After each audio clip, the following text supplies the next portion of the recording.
Yo, yo, yo, yo, yo, yo, yo, yo, yo, yo, yo, yo, yo, yo, yo, we back. What's going on, y'all? It's me, Rajon Lewis. I always tell y'all this every week because some of y'all don't know me. And I know that, after 136 episodes, you think that people know who I am, but they don't because the internet's a very big place and I'm just one person with a very small podcast. But I have fun doing it. And tonight we're going to have more fun. We're interviewing Miss I didn't even get to pronounce her pronunciation. I'm gonna try it. All right, so you the backstage, so I see you. Is it Djuanna Brockington? Ah, yes, Djuanna Brockington. Yes, okay, cool. So I have Miss Djuanna Brockington. She's my guest for tonight. I'm really excited about interviewing her. Literature, man, getting into talking about writing and women's empowerment through writing. I mean, I'm excited. I love it. And I'm just ready to talk to her. So let's not delay the time, belabor the time, as they say in the church. Let's do it.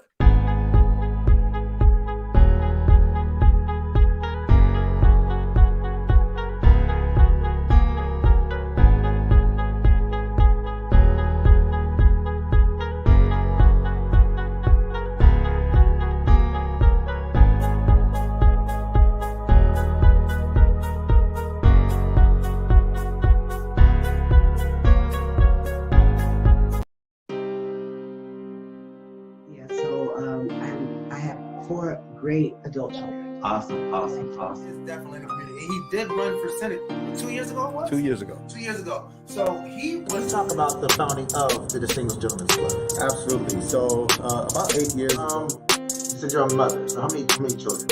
I have 5 children. Okay. They started saying that I was their African American, and they got this from our president. They were voted by. And what were you doing when you were out? The first or the second time? So I was in and out. good. Awesome. So that really is a great place to transition. And who is sitting across from me or beside me is never going to sway that. Listen, man. One, I'm not gonna cry on this episode. Yeah. I made it through all of these episodes. I think I've cried once in Congress. What are the things that you're most proud of accomplishing? As a congressman and as whip. Real Talk with Rajon. Yo, we back, y'all. Another week, and we still here.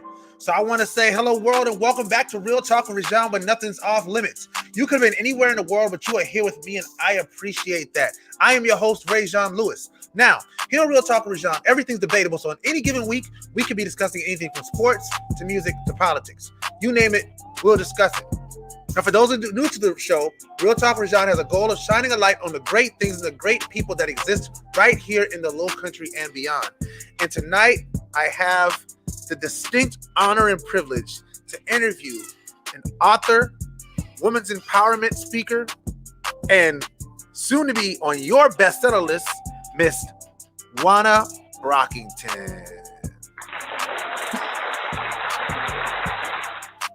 And I got the pronunciation correct?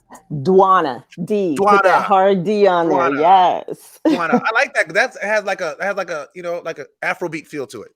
Djuanna. Yes.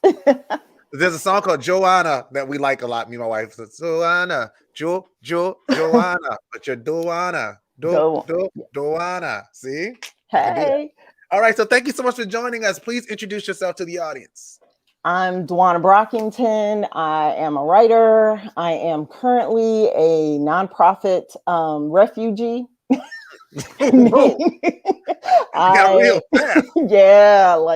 I've stepped away from the nonprofit world for a little bit to just work on my creative thing. And I'm really in the periphery doing some consulting and grant writing for folks, but it's not my full-time gig right now. So, yeah. Grant writer, you say? Yes. Later. Good stuff. All right, cool. So let's talk. Let's go all the way back. We like to start from the background and work our way to the day. So tell us about little Djuanna. What was little Djuanna like? What did she want to do when she grew up? Tell me about her. So she is the oldest of 5, and she wanted to go to law school when she grew up. She was gonna lobby for women and children. and instead went to University of South Carolina and graduated in 3.5 years, only because her advisor told her to slow down. She was going to graduate in 3 and hit law school. Got married, did all the responsible things, got divorced, moved back to the Chuck with a little one, and just really embedded herself as she became big girl here in Charleston and in the nonprofit and social services space. Nice. But during all of that, she had this desire to write. And so around 30, 35, close to 40, I just said, you know what, I'm doing this, and started penning short stories, and now I'm writing. Wow. That's amazing. That's something to be proud of. That's quite a story already. So, all right, so let's go back through it because you went through a few phases. So you went to University of South Carolina. So you're from Charleston. What part of Charleston are you from? I'm actually from Goose Creek. Go Gators. Okay, so you're not from Charleston. So no. Establish that. All right. So okay, I was born in DC. Okay. When my mom was born and raised here in Charleston, and back when she finished high school, when I'm a little bit older than you are, Rajan, and so a little bit. My mom went to DC to go to secretarial school. Ooh. And so she ended up working for the government, and this was the late 60s, early 70s. So she was stockinged up. She was in heels every day. She was wearing gloves and the little fancy pillbox hats and all the things. And met my dad. They had 4 kids together. And in the late 70s, early 80s, they split. And my mom was like, I'm not going to raise my kids here. I'm going to go back to Charleston with my family. And so she landed in Goose Creek and was a government employee, and so was able to furlough until there was an opening for her at the Charleston Naval Shipyard. Oh, so wow. This is like 1981. And year, whoop, whoop. Oh my God. I don't know. I was 13. I'm your birth year. I was like a teenager. Yeah, it's all good though. Whoop whoop. 81. Yeah. So I was heading to high school. She bought a house in Goose Creek, and that's where she continued to raise us around family. We have, like I said, all my family's here. And so Goose Creek, for all intents and purposes, is my home. Now, I currently live in Mount Plastic, as my bestie likes to say, but Goose Creek is my house, my space. So you live in gentrification nation. Ooh, dude. Like, so that's a whole thing. That's a whole thing and a whole other show. Like, if you were a baby, so you wouldn't know, but Goose Creek in the 80s was very diverse. And I'm not talking about this black and white diversity that most people associate with Charleston. Right. I went to school with folks from all walks of life because of that naval base. And my stepdad and my mom got together. He was a 30-year Navy man. So we had an array of exposures that I think certain areas of the South, and particularly Charleston, are missing these days. Like, absolutely. Goose Creek in the 80s and 90s doesn't look anything like Goose Creek now. No. And so, my mom's best friend was Filipina. And so literally was forever stuffing my face with Filipino food, like all the Filipino parties, getting down with it, and missing. And so I really miss a lot of that. And my kid, while my ex-husband's military, she didn't get that exposure because she was with me during the school year and with her dad during the summer. So summer camps, don't always equate to that day in, day out of diversity. Yeah. I love the way you phrase that about the diversity. I remember me and my daughter went to me and my daughter didn't just go pick up and go without the rest of the family, but me and my family went to Washington DC, and we were in Walmart. And my daughter was trying to find something, And so this lady had the Walmart smock on. So she went to walk up and say, "Excuse me, I'm trying to find this." And the lady turned around and she didn't speak any English. And she was so confused because she was like, "That's a black lady though." I was like, "Well, baby, chances are she's in Africa. She's from somewhere in like on the continent of Africa. She speaks like an African dialect. Like it's obvious that it's like not English and it's not Spanish." So Right. we're like, so I was like, they have international communities up here. Like they have like actual like people, you know, you'll find like people like literally from Nigeria. You'll find people from Botswana, people from all these different places, you know, all across the world up north and in the south. We consider diversity like, oh, there's black people and white people that live here. Like, no, that's not diversity. So look, my ex was a 30-year Army dude. And when my daughter, and he was an intelligence officer. So he was stationed at the Pentagon, Defense Intelligence Agency, all the big places in the DC area. And for high school, part of our custody agreement was that he would get my daughter for high school. Mm-hmm. She went to a biotech high school. She too, like her mother, graduated in 3 years. When her graduation class was 350 of probably the most diverse kids. Like you said, she had UN kids, she had military kids, she had kids from just the city of Manassas. Like it was like the UN at her graduation. And then she came back to Charleston to go to College of Charleston because of their theater program, and like hightailed it out of Charleston as soon as she could after she got her degree and saved up some money. Went to Chicago. Yeah, so she's a cougar, and which we laugh about. She's a cougar, but you know, loves Charleston but hates Charleston. Hey. So we struggle. I mean, we have some real, you know, Charleston. Dude, you could do a show for the rest of your life just on Charleston. Damn, like that's the crazy thing. Like that, if you never leave, you don't understand it. Right. And there's so many of us that never leave. And that's not to talk down on people who, you know, have never lived anywhere else. But I was in the Army. I was in the Army for 6.5 years. And, you know, like, I mean, I didn't go I didn't go far stateside. Like I did my basic training in Oklahoma, so I went out there for that.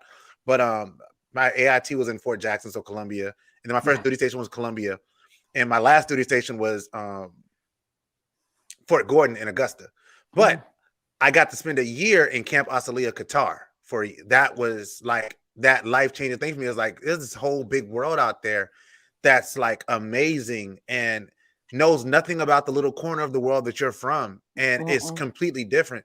And it really does, like you said, it really shapes your vision. So you moved from DC, you lived in DC until you were 13. You said 13 and you moved back 13. Here, right? So what was that like for you as a child when you made that transition? So I remember crying, leaving DC. One, you know, we were leaving our dad. That's where he was.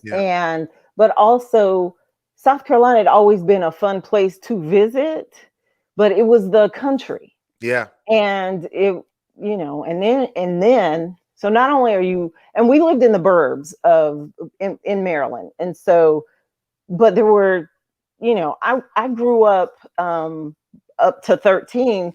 Our field trips were to national museums. Right. Smithsonian. Yeah. Like all of them. Yeah. You go to Charleston, you go to the Charleston Museum? Like, nah. I mean, I went.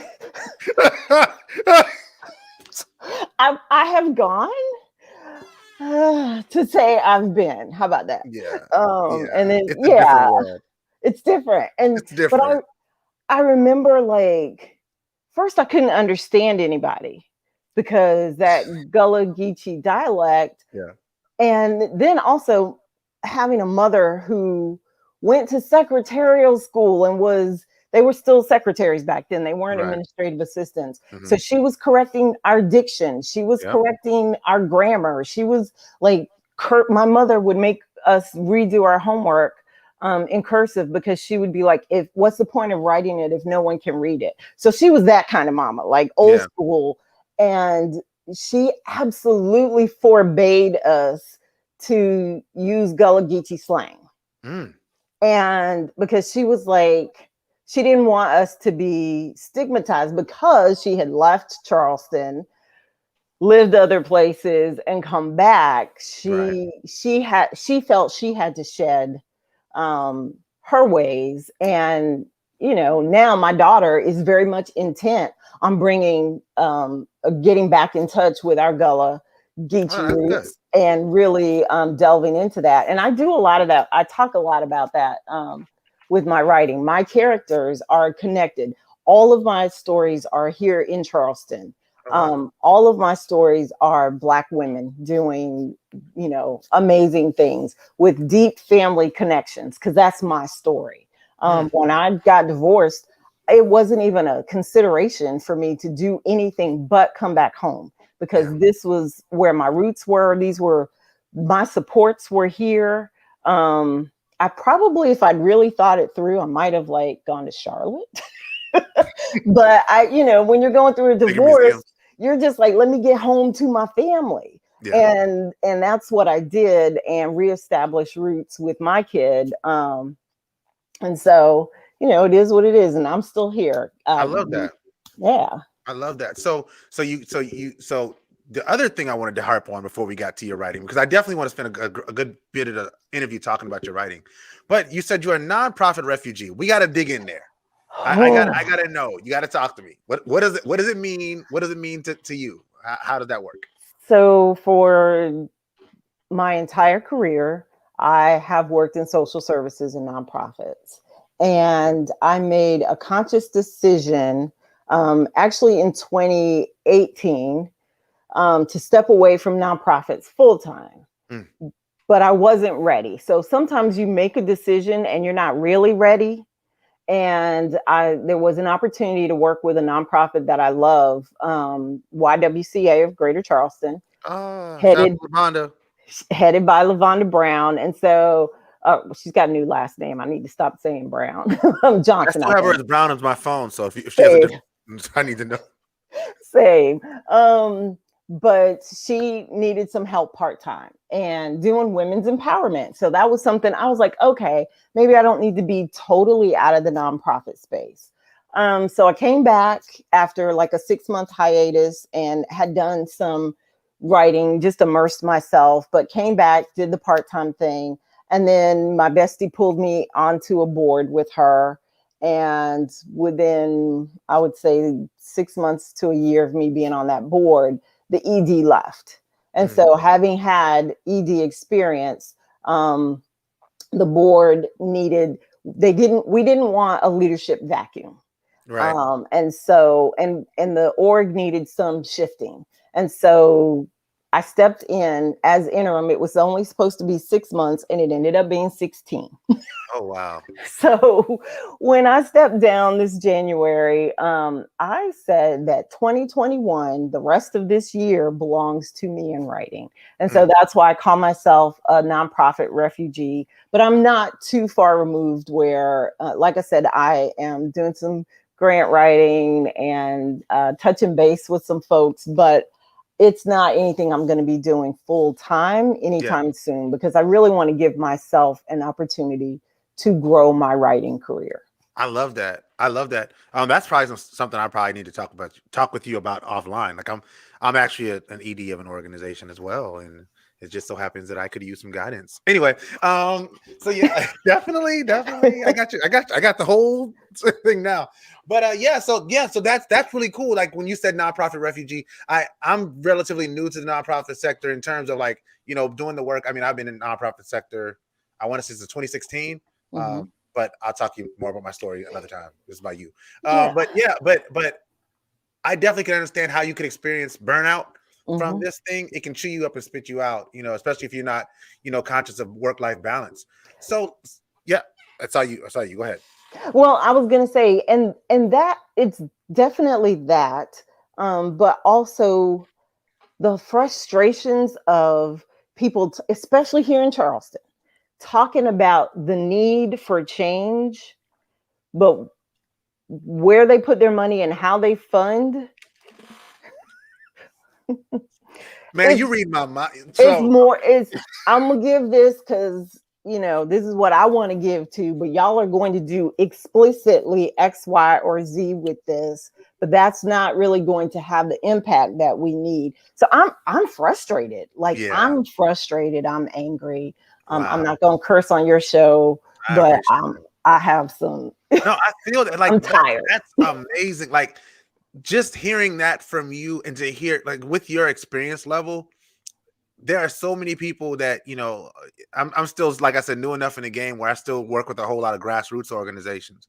And that's always the frustration. It's like, these organizations are out here doing the work. And because they're doing the work, they probably know what they're doing. But instead of being able to do that, they have to instead like acquiesce to what the things the funders want. The funders who aren't actually boots on the ground and understand what works. So, you want us to count these widgets so that you can say, okay, we've served 20,000 people, but we haven't been able to go deep because the things that we need to be able to go deep, you won't pay us to do. So we have to do these things that you will pay us to do. I'm sorry. You got me on my nonprofit soapbox. And I feel you. So I feel you. We were talking earlier before the show started about our mutual friend Sam, and Sam will tell you the number of times I've called him like, bruh, like if they say this mess to me one more again. And Sam is like, yep, I hear you, sis, calm down. Like, how can we approach this from a different way? And so yeah, I think, and this is the last thing we can move on from nonprofits, but I feel like I say kids. Look, I'm 54, so anybody younger than me gets to be a kid. I was a kid earlier, so I'm cool with it. I think these kids coming up are not going to tolerate that. And for instance, I used to work for an organization that my mother, when we came back, this organization was the organization that many people started with philanthropy with outside of like their church. Okay. And I'll call it out, Trident United Way.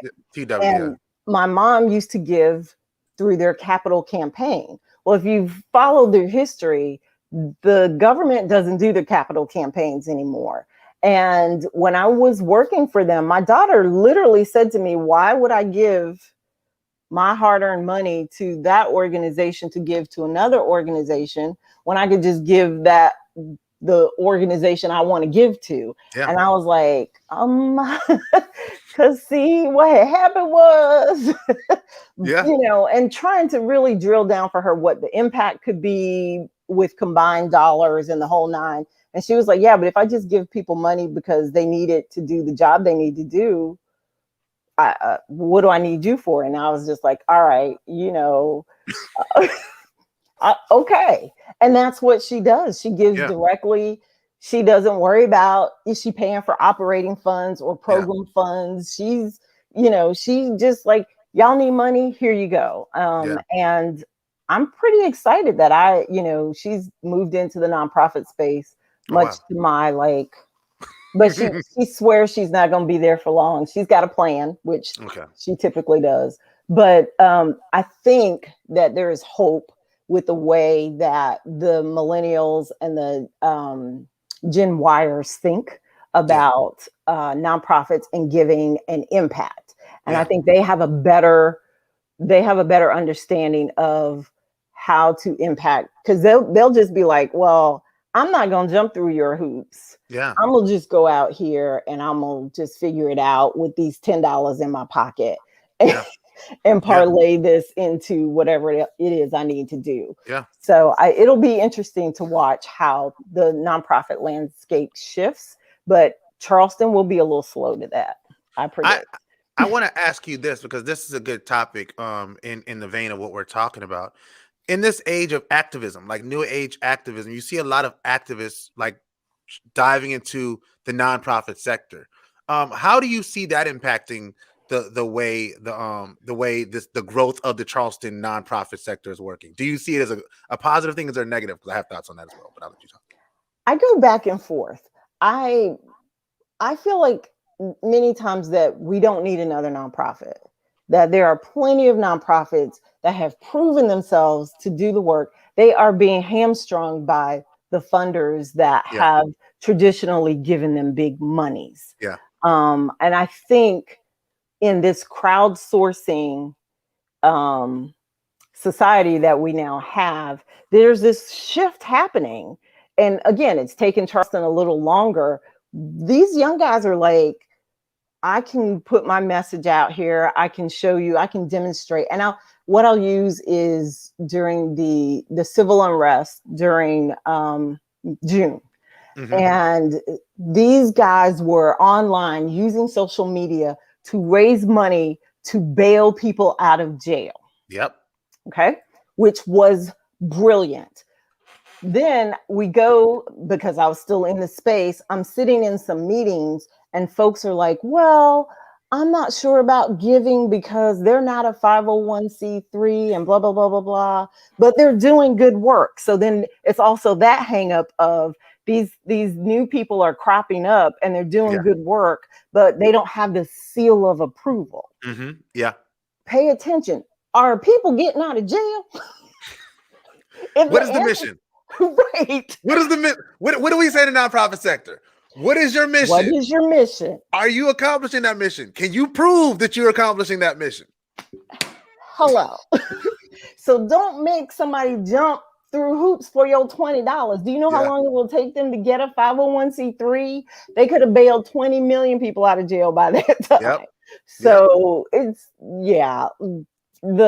like I said, I am anticipating and looking forward to some change, and I think that the young ones are going to really let us have it and call us out on it. And I think and that's fine. We need to be because this system has lasted too long, especially here in Charleston, especially around education. That I can get all wound up. Also, around women, because women's empowerment is my thing.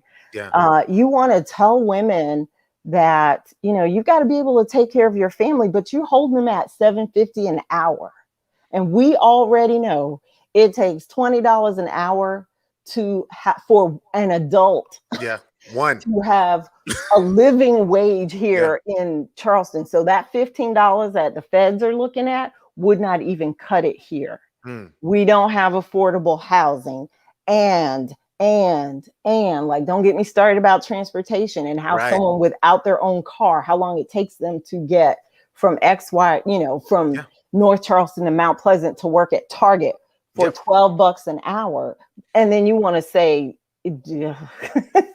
sorry, I am passionate about that. But that's what had you in the game for as long as you do, and that's also why the nonprofit sector will suck it out of you. If you work at a private private sector job, your heart's not in it. In the nonprofit sector, chances are you're in it because your heart's in it. Yes. You pick the places that you work because those are things that you're passionate and you care about and you love and you want to see change. You join boards for the same reason, and so it's hard to have that and then say, you know what, I'm just going to work from 9 to 5. I'm going to take lots of days off for vacation. Like, no, my time sits in my little thing and it accrues until they tell me I have to use it or lose it. And then I'm going to use what I can. But like, that's what people who don't work in the nonprofit sector don't understand.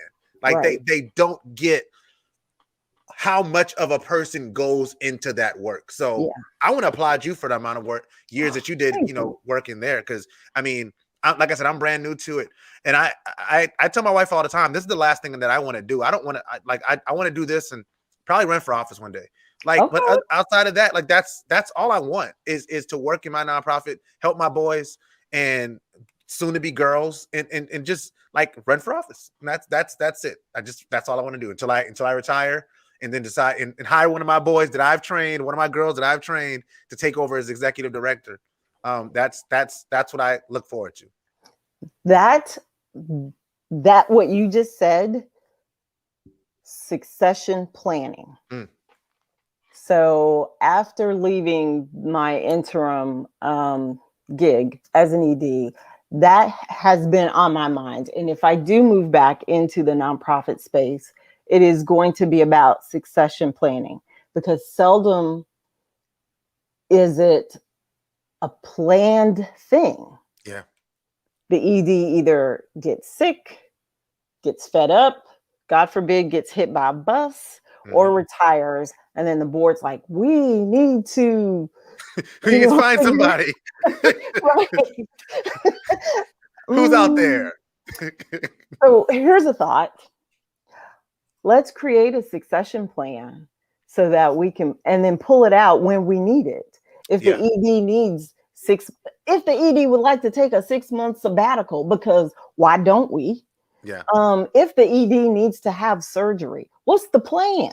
Yeah. Like, we pluck a random employee and say, okay, you're going to be the interim, and here's all, hold it down until we get somebody else in. And the truth is, it doesn't have to be as chaotic as it often is. And for those organizations that can afford a longer runway, that's great. But the truth is, most of the organizations, most of the nonprofits are small and agile, but they could be without an ED for 3 to 6 months or a year, or longer, depending on, really what you're looking for and what you need. Yeah. So succession planning, I would love to see more nonprofits in this area really make an effort at doing that, so that we're not always caught with our pants down at the end of, unexpected stuff happens. Yeah, absolutely. I could talk to you about nonprofit stuff like forever. I promise you I could. Cause like I feel like you get me, and I love when people get me.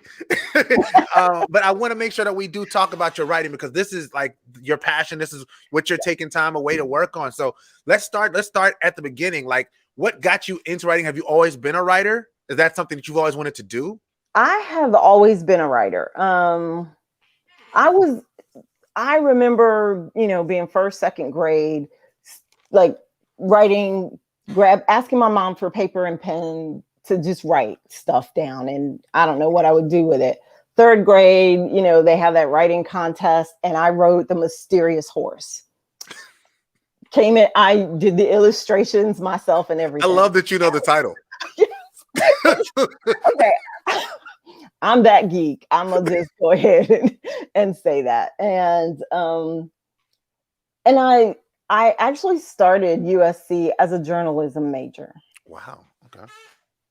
Okay, but got nervous because, again, my parents were of that mindset: get you a good government job. And Black women in journalism wasn't feeling like a lot of love. Yeah. And remember, this was again 80s. And so I switched majors I became a history major for like one semester. And then I was like, nah, I'm gonna just go ahead and go to law school, and switch to government and international studies with a psych minor. And by the time I graduated, my ex, also from Goose Creek, went to the Citadel. So when he graduated, he was 2 years ahead of me. And when I graduated, we got married on graduation day. Oh, wow. Wouldn't recommend that. No. Just FYI, threatened my daughter that I would strangle her if she did. And then we went off to Texas. And so he was like, well, you could apply to UT. They've got a great law school, blah, blah, blah. But I realized I had rushed through school and I was tired. And so I did what my mama told me. I got a good government job with the Texas Department of Human Services. And literally that was the start of my 20 some odd years in social services and nonprofits. I never got out. And after, coming back and being a single mom, I needed, my daughter, middle school is a whole, like, if y'all don't know, you will know if you have kids. It's rough. And I had this really gifted kid that it was like, I could clearly see that if I took my hands off the reins, she You're gonna lose her. she could and my kid was this Pied Piper. And her 5th grade teacher said, Tyler is an amazing leader. Just where she leads the kids to Right. That's it. might be problematic in the future, because she was so smart that she needed to entertain herself. And we later found she just is a very self-directed learner. And so she was teaching, basically she'd go to class and teach herself. She wouldn't pay attention in class. Then she'd come home and do her homework. And so anyway, and one day she came home and we had another conversation about school performance, what have you. She went down the hall and she slammed the door. So Djuanna got into Black Mama mode real quick. And I found myself marching down the hall because I was about to literally, I'm gonna rip this door off. And then I stopped because a thought hit me. And I turned around and went back into the kitchen, and her notebook was on the counter. And I wrote down something about if you could use your powers for good, imagine what the world could look like. Yeah. And then I stood there because I had this thought about a young witch who is gifted in so many ways and is really facing, how do I use this gift? Do I follow my family legacy of, and at that time I was really thinking about, her dad's a geek, her mom's a geek. Like, we took school very seriously. Yeah. And because it was so easy for her, she was just like, whatever, man, I'm not worried about it. And I wrote it down, and then I ripped it out of her notebook, and I just stood there looking at it, and then I folded it up and I put it in my journal. And the one thing I've done since I was probably little is keep journals. And I probably still have it stuffed somewhere, that piece of paper. But that story, that idea never left me, because here was my child, gifted and brilliant, and in my eyes, squandering her talent because it just wasn't for her in that moment. And so she was probably 12 when that incident happened, and she was 22, 23 when I called her one day and I said, I got this story. Here's what it's about, and I want to write it, and the main character will be called Tyler. And she was like, okay, mama, do what you got to do. She's also very creative, so she gets it.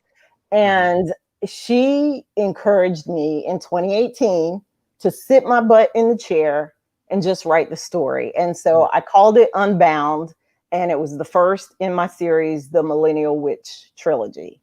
Wow. And it's literally about this young girl, and she's a 20-something at this point, who's very gifted.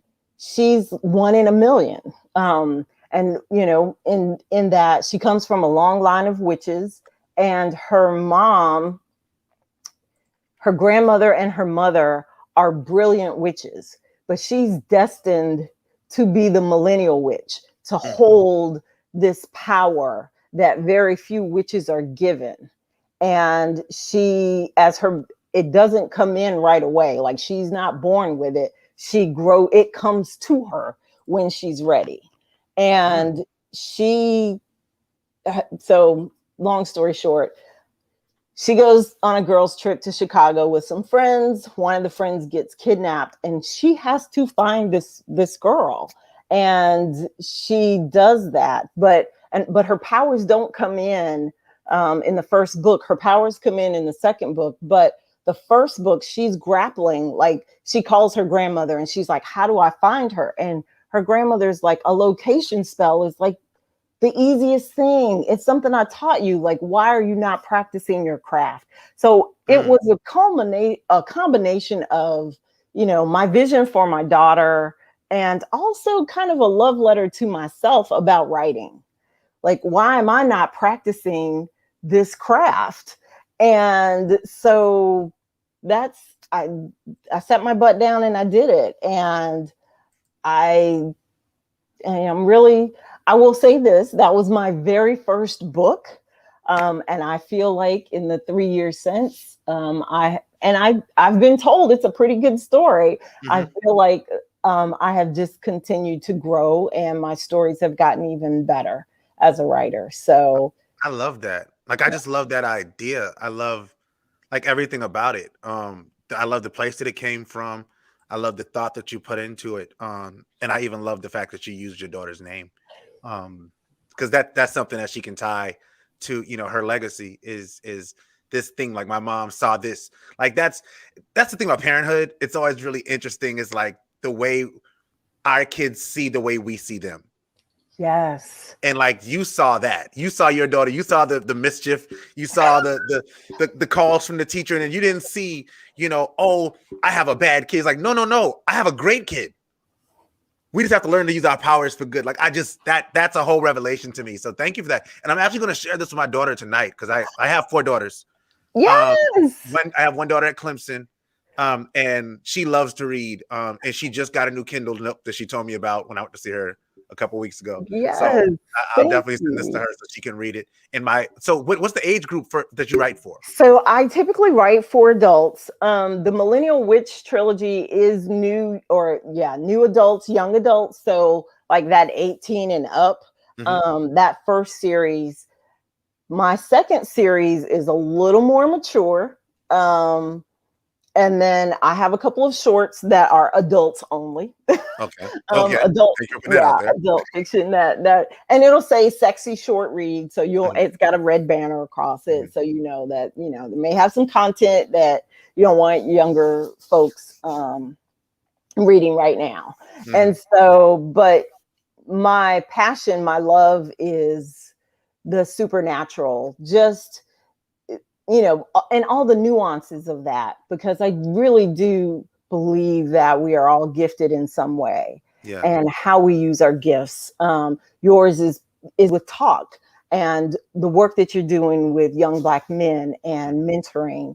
And so that's a gift. Like, I've just learned in my years to reframe things, and really try to find the light in it. Yeah. And always seek the light, and whatever that is for you or looks like for you, because it will take you to the other side. And I'm still here, so I'm proof of that. So that's wisdom. So even now, like, I'm working on I'm so excited about this, because this is kind of my first real action hero. She becomes a day walker. Her job is to protect humans from magical mischief, and supernatural happenstance, or, you know, supernatural beings gone bad. And she ends up bitten, but because she is from a long line of witches, but also I bring my characters back. So Tyler, at the end of the first trilogy, she heads the assembly, the coven, that her family has led for generations since her ancestors were brought over as slaves. Mm-hmm. And she understands that something is coming, something that is threatening witches and the magical community. And she calls on Celine. She will call on Celine to reconsider to consider that maybe being a daywalker vampire with some magical blood is not a bad thing. And so it will lead into an expansion. I'm trying to write the Marvel of Black female witches and superheroes. Love that. And based here in Charleston. Yeah. I've had people say, "Oh my God, you write about witches? That's not gonna jive. You know, Jesus and we don't do witches." I actually had a woman say that to me at a book festival, and I said, "My witches are here to make the world a better place. Yeah. And if you understand how the world works, there's evil, whether it's in human form or magic form. And just open yourself, because my witches practice ancestral magic. Like Tyler and her so there's a ceremony that her family does at 16 when a witch gets their full powers, even though she was getting additional powers later. They go on the beach, they pray, they thank God and the ancestors for whatever gift she's about to receive. And then they ask for wisdom and guidance in that gift, and the use of that gift, and to make their communities a better place. And so that's the lens I'm coming from. I want to give you some fun. But I talk about the gentrification of Charleston in my books. I talk about education. Like, I talk about Charleston stuff. I talk about King Street, what was typically known as the black end of King Street. Right. No longer, right. like, my mother, every time I take her on King Street, I have to hear this same lecture over and over about which black store was there and where she bought her shoes and where they bought their clothes for church and whose restaurant they could eat at. And all of these places are long gone. That's our history. Yeah. And so I want to ensure that Black people and Black women in particular understand that their Charleston story is our story. Like, these folks coming here talking about they want antebellum South and whatnot, but those bricks that you walking on laid by Black folks. That's our literal blood, sweat, and tears, and we should own that. So sorry, I get a little passionate about Charleston, because I can see the pain and like when my mother talks about her childhood on the streets of Charleston. Yeah. And to see it not, when I drove her down Meeting Street and she saw all those condos. Yeah. In what was traditionally considered the hood. Yeah. Like, she was like, what is happening? Yeah. And I was like, Mama, this is Charleston. This is what it is now. This is what it is now. And so I don't want us erased from the narrative. And so to ensure that that doesn't happen, I'll write my own narrative. I don't need yours. I love that. Like just the encapsulation of everything that you said, even like the idea of the magic and how we know that, Black people push back against the occult, what they consider to be the occult. And I remember when I was at Trident Tech, I did a paper on Santeria. And like, I learned so much about like the Yoruba culture and like how that traces back to Africa much more than a lot of the things that we follow and we believe in now. And I love the fact that you took, even as a Christian, like I love that you took the story of Charleston and made it a story about witches in Charleston, good witches using their powers. Because again, you can be a witch, have powers, and use those powers for negative, or you can use those powers for good. Like, I just love the tie-in. I think it's perfect. I think it's really good. And I think that it also allows, like you said, that empowerment piece. You look at women, Black women, the names that Black women are called. Okay, well, how do we use that for our good? Because you've been calling us witches for a really long time. Ooh, bruh. Well, and let's talk about that. Black girl magic, that term came about for a reason. Yeah. When you look at Stacey Abrams and what she did in Georgia, she galvanized. So she lost a governorship that she didn't lose it. It was stolen from her. Yeah. Instead of licking her wounds, she said, okay, I can show you better than I can tell you. And we have to play the long game. We can't always go for the short term. Like, we've got to be thinking deep and wide about what change looks like, because folks will be happy to give us surface, knowing that so you can have this icing, but I got the whole cake. Yeah. Yep. So she was steadfast. She was unrelenting. And she was like, this is not going to stand on my watch. And when everybody started saying Black girl magic, I was part of that. I was like, yeah, but then I had to think about that. I had to sit with that for a moment, because that's tied to that strong Black woman mythology. And we have to come in. We did it in Alabama. We had to save them from, I can't even remember the dude's name, big old racist. We had to step up and galvanize. And then we did it in Georgia. We're called on to fix things. Speak on it.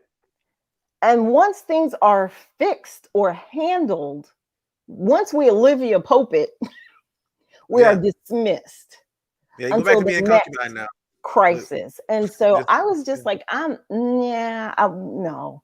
Like, we need to be front and center. Our story needs to be front and center.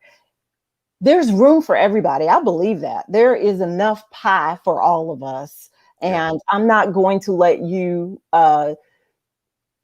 make me believe that I am only destined for scraps. If that's the story you want to believe, then you go ahead and have that. Meanwhile, if I'm not at your table, I'll build a table. Absolutely. It's okay. Actually, I'll just sit on this bench. I don't even need a whole table. And being comfortable, because once we have to be very comfortable, we as women, Black women and Black people, with saying, I don't accept your narrative. That's not me. I don't resemble anything you've just said. I don't want anything you're offering. And it's okay. Being okay with our uniqueness, our divinity, our ish, all of our stuff. I just get excited about Black women, because we show up time and time again for everybody. And sometimes folks don't always show up for us, but that's okay, because we still keep it moving. We still keep it going.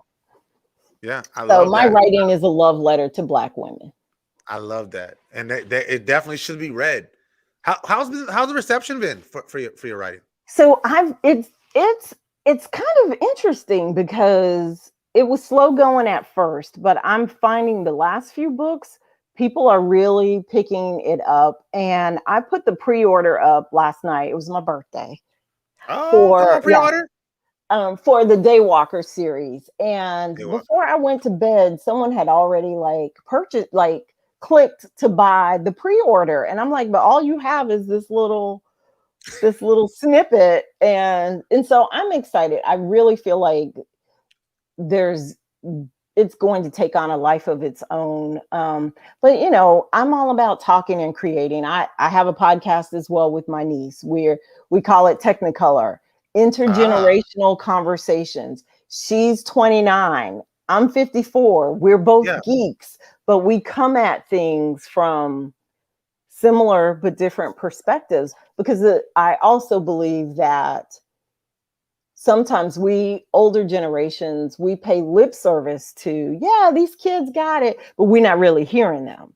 And I thought, what better way? I actually tried to convince my daughter to do it, and she was like, I'm in grad school. I don't have time for your stuff. And my niece Brianna was like, Auntie, I got you. And we have had the best time, just having conversations. It's like conversations over coffee of things that you would talk about with your kids.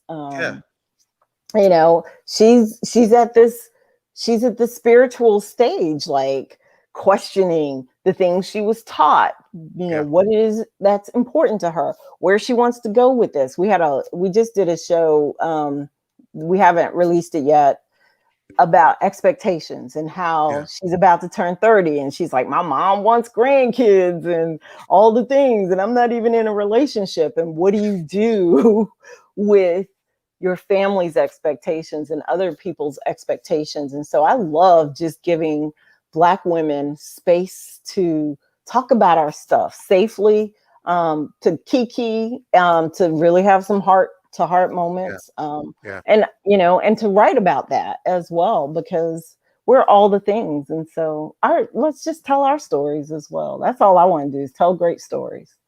Absolutely. I love it. I love everything that you stand for. Thank you. I really do.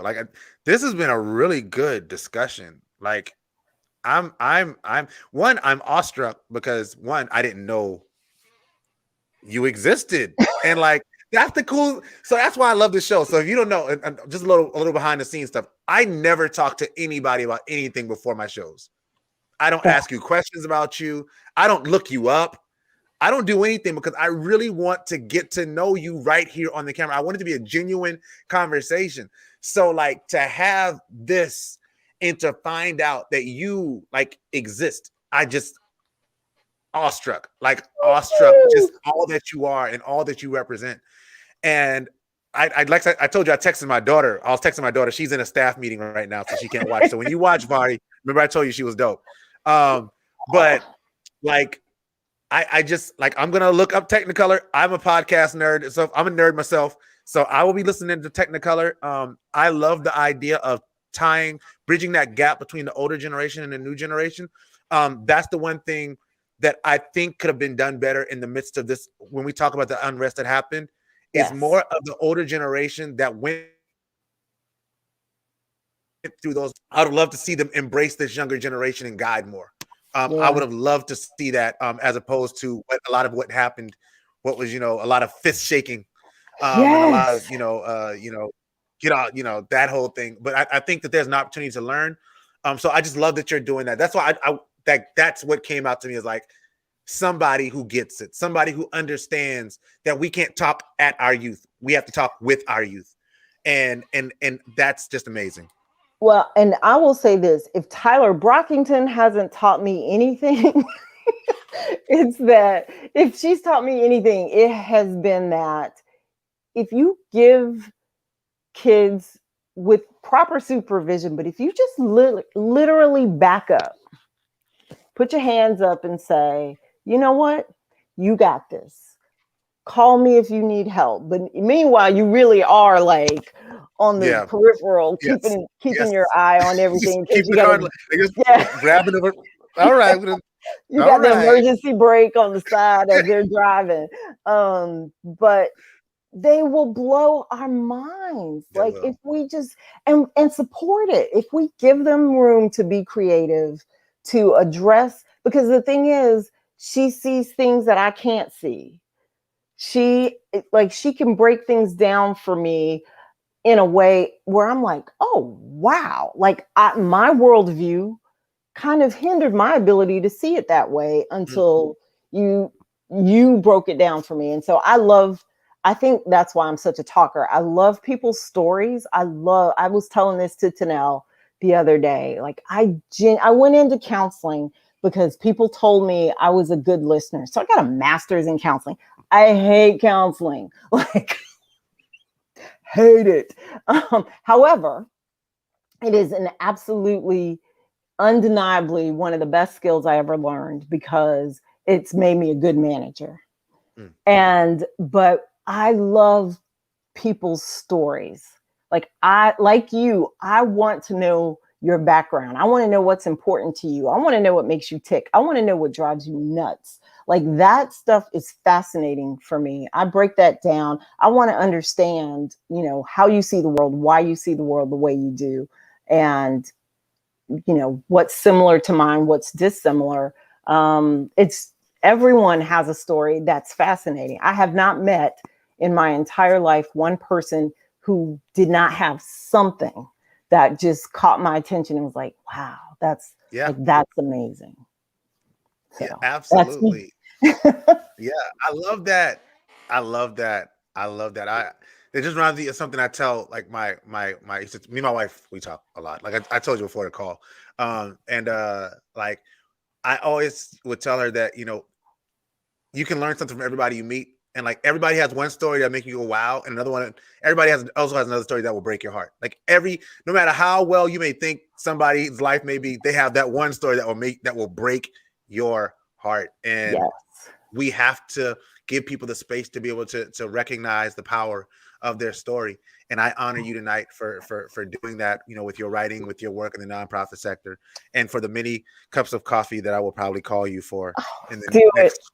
this has been so. I'm not even gonna lie, because I did share with you before we started. I went and I was like, let me check out I wanted to see your style. Yeah. And I was like, oh my God, I have no idea like which direction he's gonna, and you didn't. You were like, give me a bio, and that was it. Yeah. There were no like 20 questions, or here I'm going to Nah. hit you with, there have been interviews where they're like, okay, well, I'm going to talk about this, this, and this. And you were just like, nah, let's do this. Nah, let's have a conversation. So the general idea of my show is, if me and you were to sit down for a cup of coffee, what would we talk about? I wouldn't come to a meeting to get a cup of coffee with a list of questions. Like that's not genuine. That's not, heartfelt. That's planned. That's contrived. Yeah. And I'm not a contrived person. I really do live my life exactly like this. So when we do meet for coffee, I'm gonna keep saying that. We will. Like that's who I am. That's my show is. That's why people like coming to my show. I hope. Is because I'm not gonna, I don't do the 60 minutes questions. I'm not trying to catch somebody, even if somebody's going through a scandal. Like, I've had people come on my show that were going through like big time scandals, and if we talked about it, we talked about it. If we didn't, we didn't. Yeah. But like, I want them to know that they had an opportunity. They had a space to be honest. They had a space to be genuine, and a space to really reflect on what it is to be in this thing. Because like, life is too short. Life is too short. And if 2020 didn't teach us anything, we can be gone before you know it. And you didn't have you didn't have an opportunity to really tell your truth. Yeah. Because you were so busy wearing this mask of this person that you want people to think you are. All of that. And that really was one of the reasons I didn't want to die not trying my hand at writing. Like, I believe if anything, God would be like, girl, I gave you this. You didn't even try. And I'd be like, I was afraid. I was so busy. I was so busy. Yeah. I was so busy taking care of everybody else, I forgot to live my life. So don't do that, y'all. Don't do that. This has been so much fun to talk about my passion. So please. So when Daywalker comes out, because I looked on the Amazon site and I did not see it. So when a Daywalker comes out, or when anything, like, even if you just want to come on and talk, holla at me. Let's bring you back on, and let's continue this, because I think that when people do get an opportunity to watch this, they're gonna find out the amazing person behind the words, and they'll see the passions and hopefully even the people that look at it and say, well, maybe I don't get down with witchcraft, but they'll understand the heart behind it and understand that you can't tell a book by its cover. Let's put it that way. So like, I love it. And I want to support it in any way that I can. And we will do that. I definitely see several opportunities for that. But again, coffee. So with that being said, please let them know where they can find you. So you can find me at southerngirlmedia.com. That's like, because everything that I do will live under that. And if you go on Amazon, you can find me under DM Brockington. And just type in my name, and my books should come up for you. And Twitter, Djuanna, and Facebook, Djuanna Brockington. So I'm easy to find. I'm around, and like I said, I'm writing these days, so I do have time for coffee, and we'll mask up and go sit on somebody's patio. I love it. Or I can just put on the I have a Starbucks Zoom background, so I just turn on my Starbucks Zoom background. And it's kind of lit. I don't have it on here. I will show you, but it's on my Zoom meetings. I have the different Starbucks that I meet at. So I need that in my life. It's lit. It is so dope. All right, well, let me go ahead and wrap up. Thank you so much for joining me. Give me 1 second. I want to talk to you after I close, so don't go anywhere. Cool. Thank you all so much for watching. This has been really, really great. I want to thank Miss Djuanna Brockington for coming on and doing such a phenomenal job of telling her story and telling all the stories that she's telling throughout her book series. Please go to her Amazon site or go to her website, www.southerngirlmedia.com. Go there, check her out, buy her books. Are they available in stores? Not in stores yet. Okay, but I do see you have Kindle Amazon. Yes. Amazon, right, Kindle, definitely. Go there, buy her books. Let's make her a bestseller by the end of the week. If I had that many viewers, I would do it. Like, I would make it happen, but I don't. I don't have that many viewers yet. One It's all day, good. one day. But I want to thank you all so much. Like, I want to thank you again for coming on. Is my music going? Thank you so much for coming on. I never hear it. Thank you so much for coming on. This has been an amazing, amazing, amazing conversation. I hope y'all enjoyed watching it as much as we enjoyed doing it. Hey, Tyler's watching. I know who you are. You're in the book. Thank you all for watching this week. As you know, we do this every single Wednesday night from 7 to 8 p.m. Next week, we're having groundbreaking entrepreneur, Mr. Jordan Jackson. He's coming on to talk about his journey in entrepreneurship. If you don't know, he was the youngest person to ever have his own storefront place in the mall. He's amazing young man. He took some time away and now he's back and he reached out and he said, hey, I want to come on the show. So I wanted to clear some space for him. And luckily we actually have something open up and next week he's coming on. So join us next week for Jordan Jackson. Please make sure that if you like this interview and you like interviews of this sort, go to my website, www.realtalkwithrejan. Subscribe. Go to my YouTube page. Subscribe. Go to my Facebook page. Subscribe. Because I don't have millions. I have 299 subscribers at the time of this interview. Now, I have 136 episodes of just the Local Celebrity Spotlight. That doesn't include the 120 episodes of Real Talk Live and several other platforms that I do all on there. Guess what? You too can have access to that if you go to my YouTube page and subscribe. What else?